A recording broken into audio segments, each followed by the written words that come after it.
Alright, this is my first attempt at doing a video, so here you go. Hopefully this will help you. Just trying to show you kind of roughly how I do my basing, use my brushes and keep them in reasonable condition. Hopefully it'll help you. I'm going to use my one fang because I'm not onto the details yet. I'm doing the base coating on the skin, so this is basically how I'm going to be using what I consider one of my Duff brushes. So not my best ones, the Citadel ones. It's not a bad brush, but like I say, it's not one I particularly worry about stabbing away into the little corners and little bits down there. And you know, I wouldn't do that with my Winsor & Newtons because I would, no matter how much you use the brush care and stuff like that, you would quickly ruin them. So the main thing being is this stuff. If you see it, Masters Brush Cleaner. Hopefully it'll come around the right way on the video because it looks backwards on the screen that I can see, but it doesn't matter. This is absolutely brilliant stuff. It's kind of like brush soap. You can see I've obviously used it a few times, but that doesn't matter. That's a simple way to look at it. At the moment, if I get this is my pot of, these are my good brushes, and these are my Duff ones. You can see there's quite a few Duff ones. So if I get something like that one, that's a pretty nice one. I'll show you that. Where's the so focus? So you can see it's not brilliant. It's been used quite a lot and it's got in bad condition. So a quick example, what I need to fix this as best I can, it's probably beyond, it's never going to be fully pointed again because I abused it before I found this stuff. So I've got water. I'll show you a little tip when I'm painting about how I use, it's a silly little thing, but it's the Games Workshop in Harrogate showed me about getting paint out of the brush, out of the ferrules, as it were, in the bristles. I'll show you that. Quick thing, so the tips, if you look, it's splitting because there's an awful lot of paint built up down there which basically pushes the bristles apart. So if you get paint right up to the end of your brush, it will splay. Usually, as a general rule, I will just get paint up to about there at the most. So I will leave a gap between that and this thing here, which is the ferrule, because what that does, then all the paint gets in there and it destroys the glue and it pushes the bristles away. So you do get to a point like this where you're going to struggle to do anything useful. But quick thing, if I want to try and fix this one, dunk it in the water, dunk it in the cleaner, get it nice and wet, so dunk it in the water again to get it nice and soapy and lathery. So you get like you're washing your hair or whatever, well, for those of us with hair. Anyway, then all I do is I just get my hand, so you've got it, loads of it on there. This is just done for general clean, for for the good clean. Middle of my hand, and I will just literally push down, not too hard, but so that you get the lather into the actual bottom of the brush as best you can as well, and just kind of work it around. You'll end up a lovely condition in the middle of your hand. It'll keep you all nice and soapy. That's fine. It smells nice too. That's all right. And maybe just if it's really bad, I'll give it a work through like that. And some decent kitchen roll as well. I tend to use, because I'll go through cheap kitchen roll at a rate or not, so I tend to use like the Blitz stuff or the decent stuff that actually holds a bit of water. Wash your brush out. Just do that. Get the stuff out, and then what you do is get it wet again. And I do this with all my brushes at the end of the painting session. Is I'll just sort of get it wet and run it through, not right to the end, not right to the ferrule, as it were, ferrule. Just so it's got a nice good coating of it. So it's kind of got it on there. You're going to end up with a stray bit there on this one because it's knackered, but do that. And then all I do to get the point on my brushes is I will get that bit of my thumb and I will get the brush and I will twist it as I'm pulling it through, and do it a couple of times if I need to, and that basically repoints your brush as best you can. Like I said, this one is never going to be brilliant again because I've killed it. I think I've even had scissors at this one as well at some point, but it's better than it was. You can see probably not a lot, but yeah, you can see that it's a lot better than it used to be. And that's that. I'll leave that to dry, and when that dries, it kind of dries like, you know, when you get brushes from new and they've got that kind of almost a hard coating on them. It's basically that sort of stuff. For my good brushes, little tip I will use, I'll show you my Windsor and Newtons. My standard one is the 1 series, standard series 7 standard ones, not the miniature ones, because miniature ones are tiny bristles. So choose the standard ones. And the number 1, and that's kind of my go-to for most things. That will get me down to even into the little details like there. I'll even do eyes with them and stuff like that. They're very good for details as well as broad work. But if you get the Windsor and Newton 7 series, the size 0 brushes, they're just as pointy. They're just that bit smaller. So they are very good brushes. These have both had a coating of the brush cleaner on, because you can tell, because they're quite stiff. We gave them a good clean out last time. So when I'm using them, a general thing I'll do when I'm using my paints, I'll just get I'll just show you this as a quick thing on tin. I'll show you how I generally paint. I'll put the brush cleaner aside because I don't use that every time I dip my brush.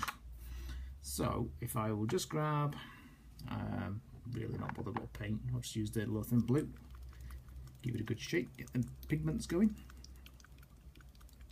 Always fun for Emma to listen to. Right, so before I start, obviously get some water in there and free off the bristles a bit.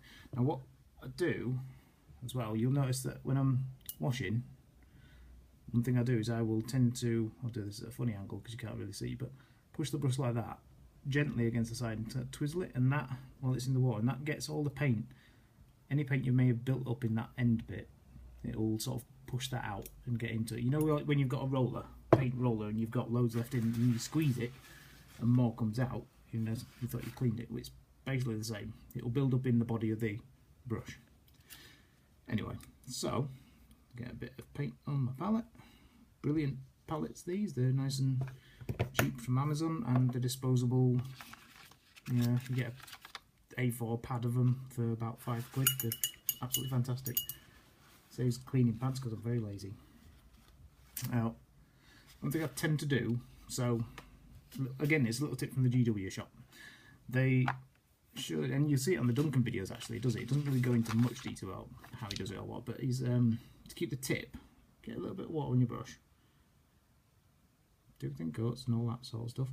And basically, when you get it in, get quite a bit on, turn it, get a bit on, and then when you think you've got enough paint on, just literally sort of roll it, pull it back gently and roll it, and that keeps the tip. If you just kind of stab like that and go at your thing like that, it's a bit splayed, but get the paint on and roll it backwards and gently, keep your tip. So that means you can get in and do little details on Tim and make him look all, pretty. And I realise if John's watching this, then that's a very strange thing for me to hear about someone called Tim, but So there you go, gently just push in. Never prod with these because, it's prodding and stabbing that kills your brushes. That sort of thing. I can get into the details of the eyes and stuff. Like I say, it's never going to be fantastic. He's covered in all sorts of crap now. Yeah. And then cleaning off, I'll just move this a bit closer so you can see. So I'll have to do this kind of backwards. So I'll give it a swirl round, and then to get rid of the last bits, I'll say just do that. Gently do that against the edge. It's very difficult to do backwards because the camera's the wrong way. I'll move this next time. There, and then dry it off. Now, when I'm re-tipping as well, after I've done that, when I've got all my water out, again I will use the crook of my thumb and just put it there and just turn it as I'm pulling it through. So you kind of do the turning thing and just pull it through the crook of your thumb, and then you get a lovely point on it again. That's what I do with good brushes. If after a good painting session, obviously I'll have loads of pigments in, I'll do the exact same thing with this. So with the crap brush, do that, and I've always been fairly rough with these. So again, same sort of thing. Get all the paint out. I don't do this every single time. I will do it when I've been painting. Like if I did a little bit like that, just for a few details. I know there's not going to be much pigment left in the brush, but don't worry about being a bit rough. Obviously you don't shove down, you just kind of gently rub it, but don't worry about the bristles bending. It's like hair, it's just hair, and all that does is that just conditions it.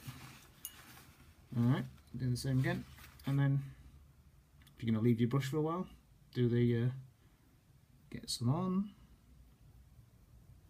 So you've got a bit of on your brush, and just run it through your thumb, crook your thumb like that a couple of times if you need to.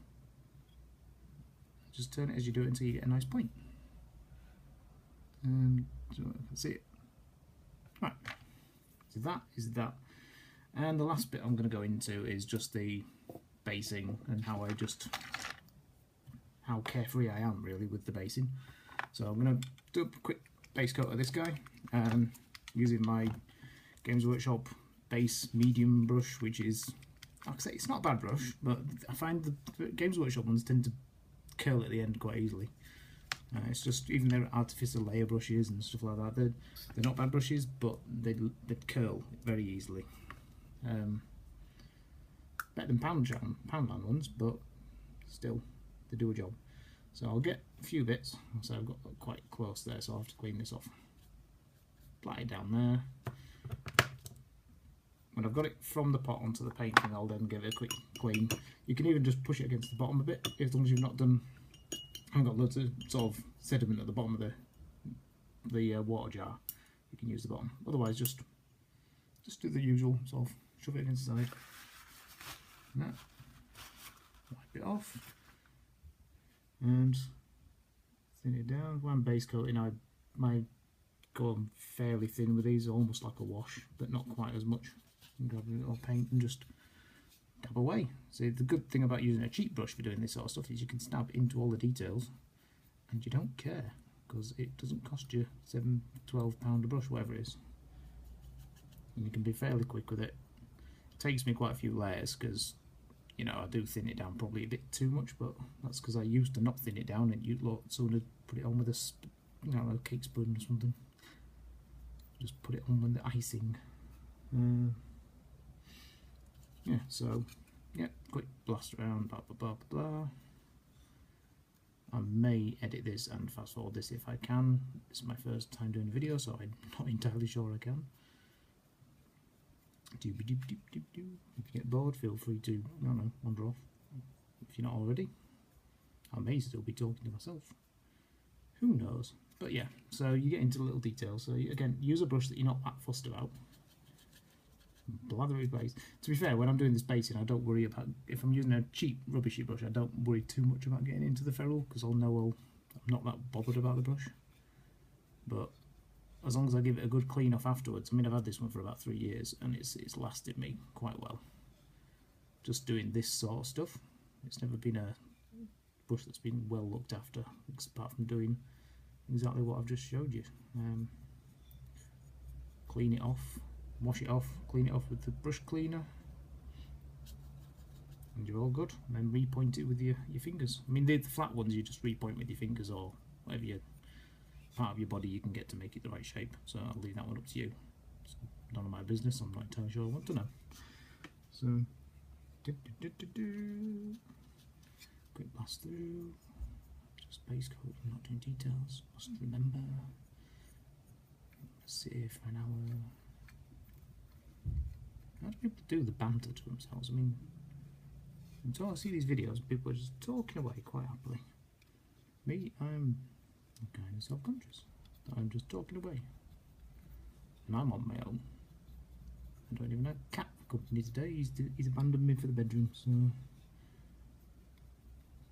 yeah, Oh, it's a quick base brush. He's going to need a couple of paints, a couple of layers anyway, so... Because it's a pale colour as well, that doesn't help an awful lot. Your colours like red and your darker colours like red and blues and stuff, they go on much better. Because there's a higher or better pigments, I'm not entirely sure, some sciencey thing that, I don't know, someone else will know better than me. It's something to do with pigments and being better, so there you go. You learn something new every day, just not necessarily of me. See, I'm not really being careful about the bristles here. I'm not really being careful about where I stab the paintbrush into, because I need to get into the details. Right, and that'll be done for now.